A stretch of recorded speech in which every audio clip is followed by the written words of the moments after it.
Hello friends, आज हम सीखेंगे प्याज का तेल बनाना। इसके लिए हम एक कढ़ाई में 150 ग्राम सरसों का तेल लेंगे, जिसमें हमारा 100 ग्राम के लगभग तेल बन जाएगा। 3 प्याज लेंगे कटे हुए, 3 आंवला, थोड़ा कड़ी पत्ता, 2 गुड़हल के फूल, मेथी दाना और कलौंजी। हम इन सभी सामानों को कढ़ाई में तेल में डाल देंगे। जब तेल गर्म हो जाए उसके बाद फिर हम उसे धीरे धीरे चलाते रहेंगे जब तक कि वो डार्क ब्राउन कलर का नहीं हो जाता। प्याज का तेल हमारे बालों के लिए बहुत ही फायदेमंद होता है। ये हमारे बालों से पूरी तरीके से रूसी को खत्म कर देता है और बालों को झड़ना भी रोक देता है।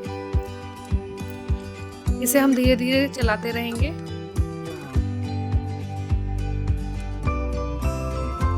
और देखिए, अब ये बिल्कुल बनकर तैयार है। अब हम इसे छलनी की मदद से एक बॉटल में छान लेंगे।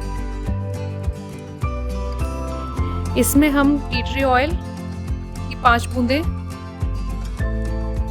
और इसमें नीम ऑयल ऐड करेंगे। फ्रेंड्स, इसके अच्छे रिजल्ट के लिए आपको इसे रात को लगाना होगा। अगर आप रात को नहीं लगा सकते हैं तो सुबह सर्द होने से पहले लगभग 2 घंटा पहले इसे जम्मू बालों में लगाएं।